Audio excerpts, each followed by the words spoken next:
¿Cómo van, chicos? ¿Cómo van? ¿Qué tal su semana? ¿Qué tal su día a día? ¿Me escuchan bien? Por favor, confírmenme. ¿O se escucha abajo? Ya, muy bien, perfecto. Espero que hayan tenido una buena semana. Pese a todo, seguimos estando vivos y eso es un gran logro. Espero que también la semana continua sea muy buena. Vamos a retomar de donde lo dejamos, ¿ya, chicos? Bueno, eh, alumnos, yo como un poquito con mis cosas.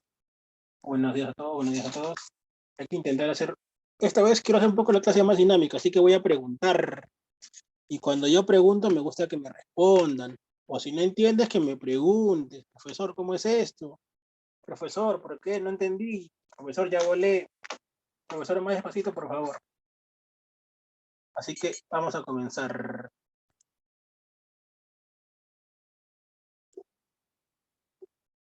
Vamos a comenzar, chicos. A ver esto.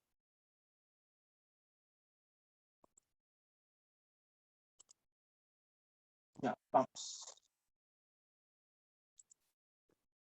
Comenzamos. Voy a compartir mi pantalla.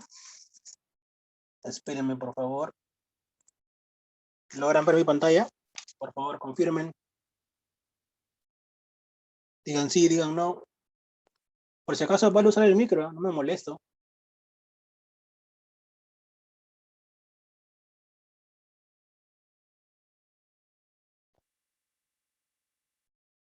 Respóndanme, chicos. ¿Están ahí? ¿Me escuchan? ¿Me oyen? ¿Me sienten? ¿Están ahí? Siento que hablo solo, pero bueno. Creo que me ha pasado alguna vez cuando yo he sido, bueno, también soy alumno porque también estudio inglés. Cuando el profesor me pregunta, ¿están ahí? ¿Están ahí? Y también me quedo callado, así que es el karma. Así que no me voy a quejar, pero comenzamos. Vamos a comenzar de donde lo dejamos, ¿ya? Un momento, por favor.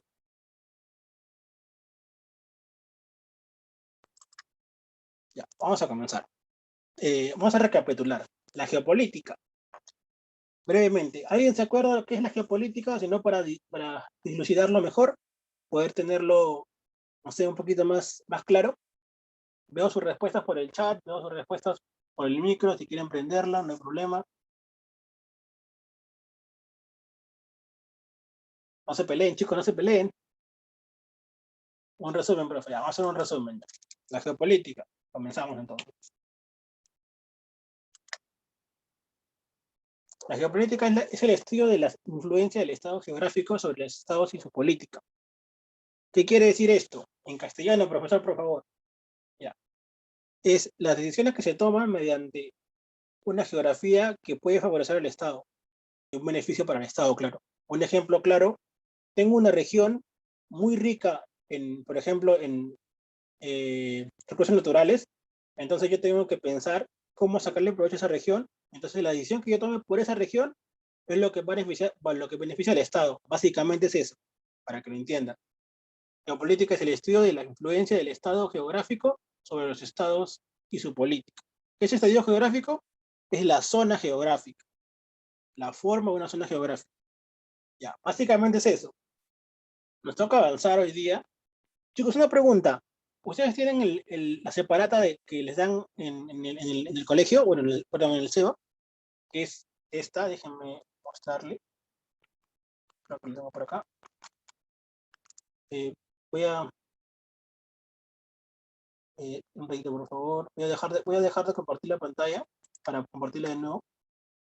Eh, a ver, confirmen, por favor. Ustedes tienen esta separata, ¿no? La de acá. O sea, tienen ese material o no lo tienen. Para saber nada más. Ya, ok, ok. Todo lo que se va a hablar en la diapositiva. Ya, ya, no te preocupes. Todo lo que se habla en la diapositiva va a estar, o sea, está acá. Así que si es que tienen dudas o quieren reforzar algo, lo pueden leer acá, más tranquilamente. O, perdón, con más detenimiento. Volvamos. Así que no sé, si les preguntan de dónde sacó la información, el profesor está trabajando con, con el material que nos han entregado. Veamos. Es básicamente la geopolítica. Para refrescar las diferencias entre la geografía política y la geopolítica, les he puesto acá las más claras y las más concisas. Por ejemplo, geografía política, déjenme verificar si estoy grabando la clase, no me acuerdo. Sí, sí, la estoy grabando. Por si acaso, pero que después, ¿qué hago? Ya, volvamos. Ya. Geografía política. Es una ciencia política. Estudia el desenvolvimiento político, histórico, económico de un Estado. Sirve como guía del estadista en la conducción política del Estado. ¿Ya? ¿Qué quiere decir esto? Es una ciencia política, o sea, es parte de una ciencia. Estudia por ejemplo, en una región, ¿qué es lo que afecta políticamente? ¿Qué es lo que afecta históricamente? Bueno, el momento que se puede decir histórico-económico, por ejemplo, esa región fue rica en un momento, pasó una crisis, se volvió pobre, ahora de nuevo encontraron otra fuente de ingresos, otra fuente de riquezas y de nuevo revuelve a ser o comienza a ser de nuevo otra zona próspera. Más que todo eso, la geografía política es el estudio que se lleva, ¿no? Y sirve como guía, ¿no? O sea, por ejemplo, yo veo que esta región tiene un cierto índice de crecimiento, ¿no? Porque tiene estos recursos, entonces me sirve para yo poder decidir si es que me conviene esa región o, bueno, o cómo manejarla, cómo solventarla, cómo llevarla a cabo, ¿no? Esa es la geografía política. La geopolítica es una rama muy parecida también, es parte de, pero a la vez también es muy distinta. Es una rama de la geografía política. Estudia un Estado en un momento determinado, considerando su estructura política. Por ejemplo, la geografía política estudia lo que es históricamente, o sea, en el pasado y el presente. Está viendo para ver un futuro. Recuerden que la historia es, no solamente, la historia no solamente estudia el pasado, estudia el presente y para comprender el futuro. Entonces, la geopolítica estudia un Estado en un momento determinado, solamente se basa en ese momento. ¿Qué quiere decir? Que voy a estudiar, por ejemplo, ya voy a estudiar Arequipa en ese momento. ¿Me es rentable o no me es rentable? ¿Qué pasa con Arequipa? Arequipa es buena, o Cusco es bueno, o la provincia X es buena. Pero la geografía política estudia históricamente, o sea, de atrás para adelante, si se le puede llamar así. Estudia un conjunto, es globalmente. Entonces, lo que la geopolítica estudia solamente lo que es considerado el determinado momento y lugar, y considera su estructura política, o sea, cómo se va llevando a cabo ese momento y ese lugar. Y sus bases son geográficamente humanas, o sea, tienen como referencia a la demografía, la cantidad de gente que vive en un cierto sector y tiene como base a eso. Chicos, se ve la pantalla, ¿no? Para confirmar de nuevo, porque siempre a veces pasa un error. Por favor, así me doy cuenta que están vivos y no se han dormido.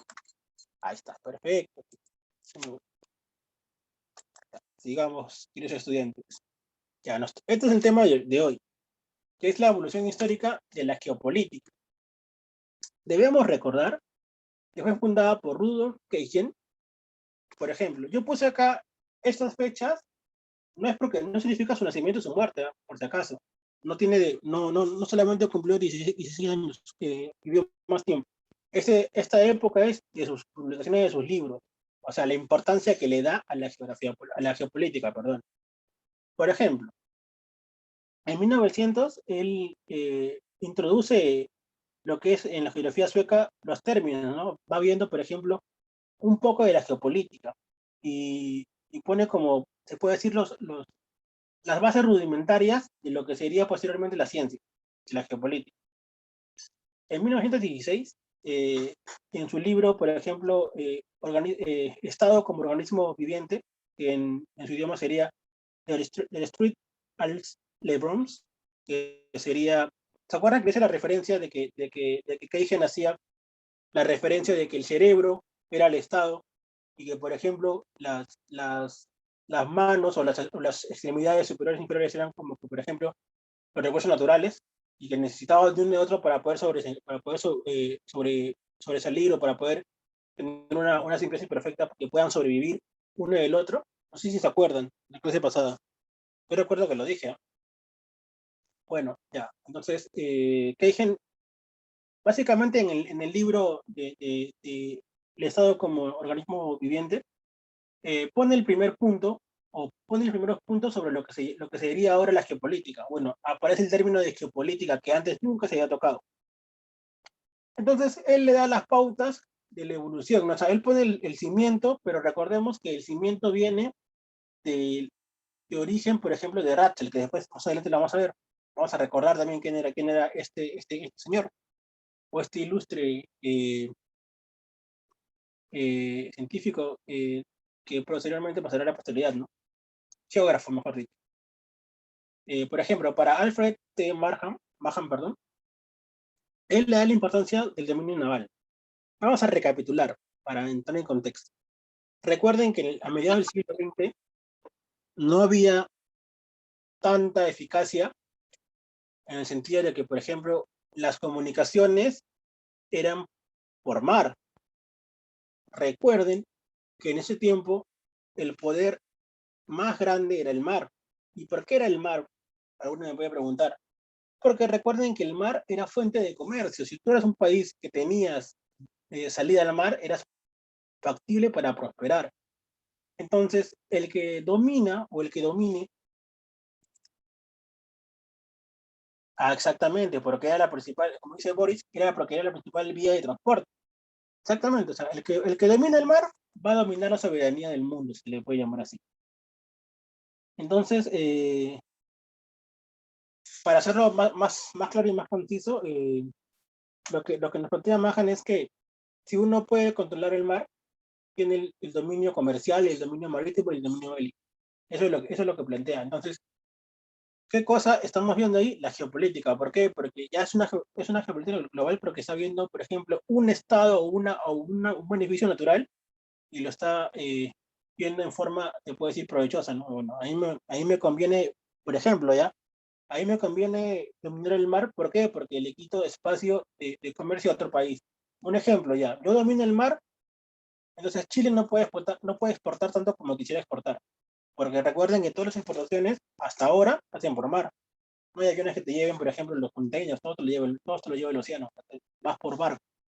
Desde ahí se viene viendo, por ejemplo, la pequeña evolución, ¿no? Que se va dando. Por ejemplo, también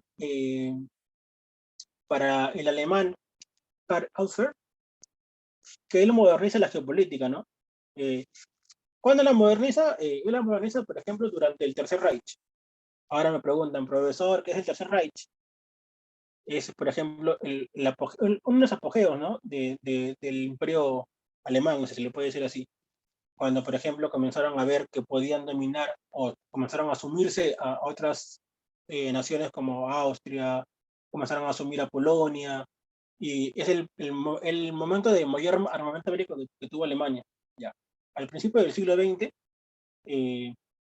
comenzaron a entender que, por ejemplo, si es que ellos tenían como fundamento, perdón, justificaban la expansión territorial de Alemania durante el Tercer Reich, porque desarrollaban la teoría de Ratzel, ¿no? Del espacio vital, donde decían que, por ejemplo, uno tenía que apropiarse o tenía que sumar o anexar a los estados pequeños para que puedas controlar, ¿no? Para que seas, por ejemplo, más fuerte o tengas una expresión geográfica más grande. Entonces ellos decían, ah, bueno, esta, por ejemplo, ya Polonia me conviene, voy a anexarla a mi territorio, pero no te voy a invitar a las buenas, porque Polonia, o sea, y le digo a Polonia, Polonia, ¿quieres unirte a mí? Siendo Alemania, ¿ya? ¿Qué me dice Polonia? Hay nada más causa, no quiero contigo. Hablamos, me dice, hablamos. Otro día con mucho gusto. Entonces, ¿qué tengo que hacerle? A la fuerza, pues. Entonces, ¿qué es la fuerza? Una guerra. Entonces, de esa manera, por ejemplo, de ver los recursos de otras naciones, Alemania comenzó a sumar, por la geopolítica, se le puede llamar así, comenzó a sumar o anexar territorios a su dominio, ¿no? Entonces comenzó a hacerse de un gran poder. Posteriormente, y mira, si se dan cuenta, por ejemplo, con Mahan, la importancia del dominio naval fue un boom que comenzó a ver ya, el que controla el mar tiene el poder de todo. Pero ahora, después, posteriormente, ya es casi a un poco más de fines del siglo XX, le puede decir, bueno, ya pasando el siglo XX, un poco más de mediados, Alexander Serebresky, de 1942, pone este postulantado, ¿no? Quien logre la supremacía obtendrá el poder global. ¿Qué quiere decir esto? La supremacía del aire. ¿Quién era Alexander Serebresky? Serebresky era el que codiseñó, por ejemplo, el avión de combate Republic P-47 de Thunderbolt. Era por ejemplo, en ese tiempo era el avión principal de Estados Unidos. Por ejemplo, era el más fuerte, el más rápido, el más poderoso, el que tenía más armamento. Era el avión que tú veías y decías, ay, qué miedo, Diosito, por favor, apéate de mí. Ese era exactamente. Entonces, comenzaron a ponerle importancia al cielo, bueno, al cielo que era más rápido que el mar, porque ibas más rápido, aparte bueno, te permite, aparte de rapidez, te permite, por ejemplo, tener una mejor visión, porque tú de arriba ves todo lo que hay abajo, ¿no? Por ejemplo, ya acá hay bases enemigas, me voy por otro lado. En cambio, con tu navío, tú ibas en el mar y entonces tu radar tenía que hacerse la sensación de que acá hay un barco. Puede ser enemigo o enemigo, no sé, voy o no voy. En cambio, cuando conquistas el aire, tienes mayor alcance o mayor poder de supremacía, ¿no? Entonces, esa fue poco a poco la evolución de la historia de la geopolítica, ¿no? Desde fundado por Keijen, Alfred Mahan le da una importancia diferente a lo que era el dominio naval. Él, por ejemplo, lo ve de una manera de que el que conquista el mar tiene gran poder bélico o tiene gran poder del control global. Alfred moderniza la geopolítica poniendo que el que conquista más terrenos o anexa territorio a su nación es más fuerte.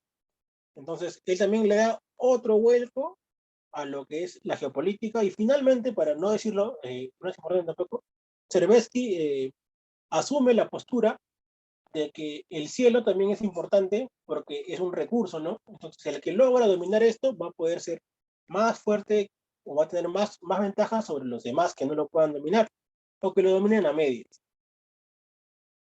Perdón, sigamos con la siguiente diapo. Vamos a ver las etapas de la geopolítica, ¿ya? Hay etapas, por ejemplo, en el inicio de la geopolítica, en el inicio, vamos a rememorar, ¿no? ¿Se acuerdan que hablamos sobre Redstein, ¿no? Que él fue el primero, que se puede decir, el considerado la pieza clave para la categoría de ciencia política, ¿no? Es el primero, por ejemplo, Keijen se basa en los estudios de Ratzel, ¿no? De Friedrich Ratzel. Bueno, Keijen es sueco, ¿no? Él es alemán. Él se basa en los estudios para poder poner su teoría, ¿no? De la geopolítica, pero básicamente Ratzel es el que pone los primeros cimientos, ¿no? Como que dice, bueno, este es mi estudio, yo hablo sobre esto, ahorita vamos a ver sobre lo que he hablado, pero esto es lo que yo pienso y esto es lo que estoy analizando. Entonces, Keijen viene, lo estudia más, le da otra forma y lo saca al mundo, ¿no? Entonces, vamos a ver la etapa de evolución, ¿no? Cómo fue creándose poco a poco. Friedrich Ratzel es considerado la pieza clave para la categoría de las políticas. ¿Por qué? En la historia de los pueblos se efectúa una lucha constante por el espacio. Eso es lo que afirma él. Por ejemplo, eso vamos a contextualizarlo. En la historia de los pueblos se efectúa una lucha constante por el espacio. Ya, pongamos el contexto Perú-Chile, aunque nos duela. Me duele, me duele. Por ejemplo, eh, Perú siempre ha tenido un gran, bueno, si rememoramos el Tahuantinsuyo, el Perú era un país muy grande, que se extendía por el sur, por el norte, y llegaba a gran parte de Brasil, que poco a poco fue perdiendo territorios, ¿no? ¿Por qué? Porque se iba peleando por el espacio, hasta posteriormente conocer lo que tenemos ahora, que es el Perú. La última vez que se perdió un espacio fue con Ecuador, antes de eso con Colombia y un poco antes de eso con Brasil. Claro que no voy a considerar la de Chile porque la de Chile me duele más, pero bueno, son pequeños detalles. Lo que quiere decir es que, por ejemplo, siempre va a haber una lucha constante por la supremacía del espacio. El espacio es territorio. ¿Por qué? Porque en cada espacio, cada territorio, hay cierta cantidad de recursos naturales o recursos que me favorecen a mí o te favorecen a ti, bueno, al otro estado. Entonces, siempre va a haber una pequeña disputa, una lucha para que el que tenga la supremacía o el mejor poder se lo logre adjudicar. Eso es lo que Ratzel en ese tiempo comienza a notar, ¿no? Y era verdad, porque en ese tiempo se veían muchas de esas guerras. Perdón. Otro punto que él también pone es, el territorio depende del poder de los estados. ¿Qué quiere decir esto? Por ejemplo, si yo tengo más posesión de terreno, por ejemplo, mi país es más grande que el chiquito, pongamos el ejemplo. Yo tengo un país como el Perú, de un promedio de 30 millones de habitantes, y lo comparo a un país como Uruguay, que tiene aprox 3 millones de habitantes, lo que es más chiquito. ¿Qué quiere decir? En teoría, y yo digo en teoría, ¿quién sería el país más fuerte? A ver, les pregunto a ustedes. A ver, pregunta. ¿Quién es? Ya, entre Perú, que es un país, uno es el tercer más grande de Sudamérica, y con 30 millones de habitantes, contra un país como Uruguay, que es más pequeño, más chiquito, con aprox 30 millones de habitantes, ¿quién sería más fuerte? ¿Quién tendría más poder? A ver, chicos, los escucho. O los leo, como quieran. No se peleen. Ay, perdón. A ver, ¿quién da más? ¿Quién da más? Boris nos dice Perú. ¿Alguien da más? ¿Alguien da más?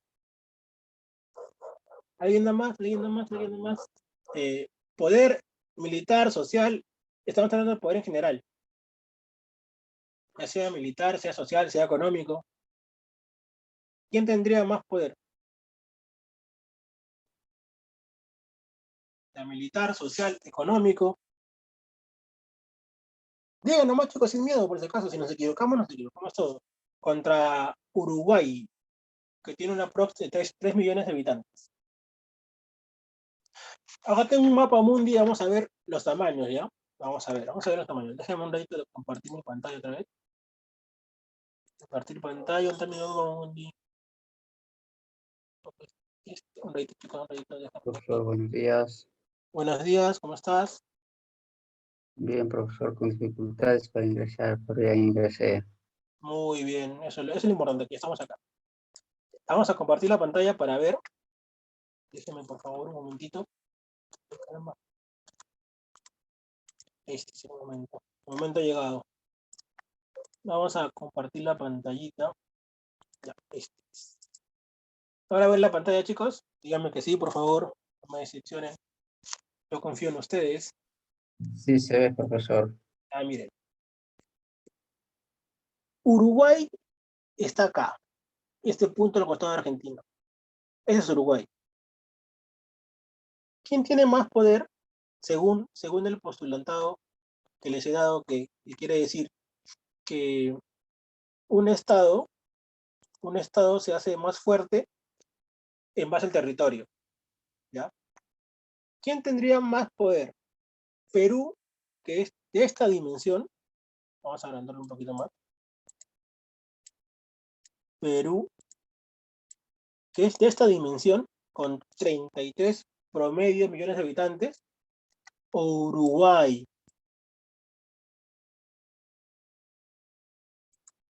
que es más pequeñito. A ver, chicos, con una prox de 3 millones de habitantes. En potencia militar, en potencia social, económica, en todo estamos hablando del poder en general. Isaac no dice Uruguay. Por ahí nos decían Perú. Eh, porque creo que nos decían, profe, Perú, Uruguay. Está dividida la cosa, está pareja, está pareja. Está picante la cancha, como se dice. Uruguay, ya. Vamos a conceptualizar, ¿ya? En teoría, y lo digo en teoría, el país que tendría más poder sería Perú, porque tiene más territorio. Y digo en teoría porque en realidad es distinta, porque afligen muchos valores, muchas cosas en, en este punto que hace que un país sea más fuerte que el otro, tanto bélicamente, tanto social y económicamente. Pero en teoría el país más grande tiene cierta ventaja. ¿Por qué? porque tiene más terrenos o más territorios de donde explorar. Por ejemplo, Perú tiene, y no sé si ven mi mouse,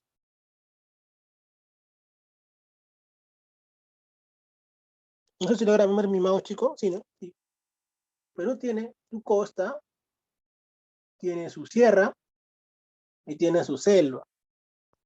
Entonces, Perú tiene de dónde sacar recursos, tiene mayor cantidad de gente, entonces en teoría tendría mayor poder, pero después se va a ver que no es así, que dependen también mucho de las circunstancias. Vamos a seguir compartiendo la pantalla. Vamos a volver a la diapositiva. Entonces, vamos a reforzar lo que dice. Un territorio grande con salida al mar, con condiciones esenciales para el poder estatal. ¿Qué quiere decir esto? Mientras que el país tenga salida al mar, tiene toda la capacidad para desarrollarse, para crecer, para salir adelante. Entonces, vamos viendo esta pequeña etapa, ¿no? Nos quedan 6 minutos, ahora la acabo.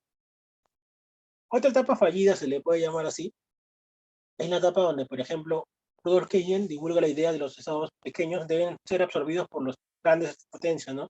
O, por ejemplo, hacer un pequeño, o sea, hacer un bloque más grande geográficamente y económicamente, porque recuerden, mientras más terreno, mientras más estado, hay más diversidad de recursos, más poder geográfico, o sea, más masa de tierra y más formas de generar riqueza, más formas de generar estado, más formas de generar economía. Entonces, al ver la premisa de Keynes, los líderes alemanes dijeron, uy, mi momento ha llegado, mi momento de brillar está aquí. Me voy a hacer poquito a poquito lo que es el territorio de Polonia y los países que están por alrededor, ¿no? Quiero generar más crecimiento en mi país, entonces lo que necesito es los recursos de los demás. ¿Y cómo lo hago? Vamos a hacer la guerra. Ven, peleo contigo, pum, pum, peleo contigo, pum, pum, te gané, te gané, te gané, te gané. Lo tuyo es mío y lo voy sumando a mi territorio, ¿no? Entonces, los líderes alemanes, motivados por esta premisa, comenzaron a expandir los territorios, ¿no? Entonces, te gano a ti, lo sumo, te gano a ti, lo sumo, y todo esto se vio reflejado en el inicio de la Primera, Segunda Guerra Mundial, por el afán de los territorios, ¿no? Fueron otros, se puede decir, tuvo otras excusas, pero el trasfondo de la guerra fue la posesión de tierras, ¿no? ¿Quién se hacía más de tierras? Eh, nuestro gran Boris nos dice, por eso el expresidente de Bolivia está viniendo al Perú porque quiere una salida al mar. Eh, no voy a responder eso, pero ¿para qué te digo que no? Sí, sí. Pero bueno, es una forma de ver. En sí son otras cosas, otros factores, pero una forma de ver graciosa, ¿no? De por qué está Evo Morales acá en el Perú. Y la etapa de la madurez y la consolidación, perdón. Por ejemplo, hay varios puntos de vista donde dicen que el principio básico de la geopolítica es la expansión vital, o sea, anexar o sumar fuerzas o masas a tu territorio. Y la etapa se inicia en 1945, se puede decir, cuando acaba la Segunda Guerra Mundial, al derrotar a Alemania por segunda vez, ¿no? Ahí cae, se puede decir un poco, y comienza la etapa de la consolidación, ¿no? De lo que es la geopolítica. Al verse ya derrotados los alemanes, comenzamos a ver o a entender mejor la geopolítica, y no solamente con fines de guerra, sino con fines de, por ejemplo, sacarle un recurso a un lugar y hacerlo en beneficio del país propio, ¿no? O sea, por ejemplo, yo tengo una mina de oro en un lugar X, entonces, si mi país es pobre, geopolíticamente voy a tomar la mejor decisión para que esa mina sea la potencia o el sustento de todo mi país. Voy a expropiarlo bueno, voy a explotarla de la mejor manera para que sea beneficio para todos. Ahora, la geopolítica ha perfeccionado su objetivo y estudio, y sus propósitos son aplicables al cumplimiento de planes de desarrollo y soberanía de los países del mundo. Entonces, al evolucionar o al crecer o al desarrollarse mejor, lo que hace es, por ejemplo, ya solamente no se vea desarrollada de un cierto punto, sino que de una manera global. Por ejemplo, yo como potencia, yo soy de Estados Unidos, y lo digo en teoría, voy a ver lo que es mejor para la región. ¿Qué es mejor? Por ejemplo, una economía sustentable, que cada país tenga sus recursos propios, que no, por ejemplo, no voy a quitarle el recurso a tal país porque me cae mal, sí, tú Chile, sí, o a tal país porque me cae mal o porque simplemente quiero crecer, entonces quiero crecer, pero voy a perjudicar a ese país. Entonces, se vieron viendo, ¿no? Bueno, se fue viendo lo que era la soberanía, el desarrollo. Entonces, cada país tenía que ser autónomo en su soberanía, en su forma y en su manera de consolidar su política, ¿no? Hasta ahora, ¿alguna pregunta? Que nos reencontramos en 20 minutos, creo. Hasta ahora está todo claro. ¿Alguna pregunta, duda, comentario? ¿Pregunta? ¿Sí? ¿Por ahí? ¿O está claro? Chicos, no me mientan, ¿no? Por favor. Está claro. Ok. Les voy a creer. Entonces, vamos a dejarlo hasta aquí para comenzar la siguiente hora de donde nos hemos quedado, que es en esta parte.